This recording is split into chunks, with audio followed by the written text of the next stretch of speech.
Payroll Tax Conference Committee. One of them, Republican Congressman Fred Upton from Michigan, joining us now. Congressman, nice to have you on the show. We have to ask, because I'm sure the American people would like to ask, why can't you get this done? Why the need for this committee?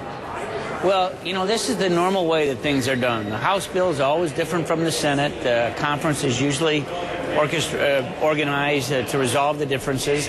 I think we can get the job done. And when I left the office to walk over here to do this interview with you, Randy, I was watching Jay Carney, the president's press secretary, say the president still supports a one-year extension. So do most of us. Why is it that we can't sit in a room and figure this out and get the job done way before we actually get to the deadline of January 1st?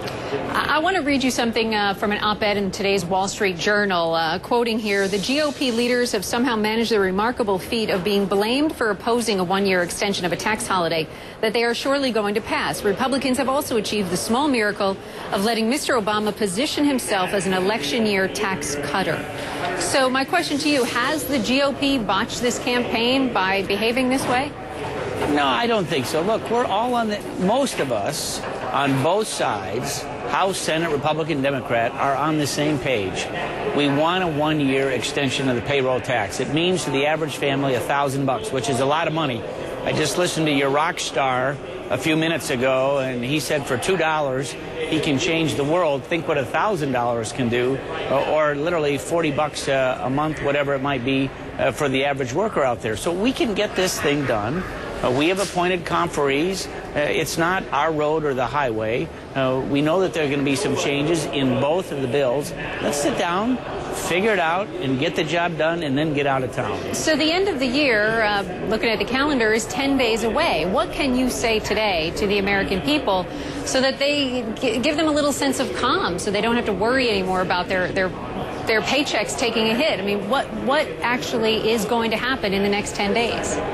Well, I know that, again, watching the report a few minutes ago, I saw that the president reached out to Speaker Boehner. I think that he spoke to the Senate leaders as well, anxious to find out how those discussions went. But again, we're all on the same page. One-year extension is a lot better than 2 months. Let's get the job done. Let's actually appoint conferees.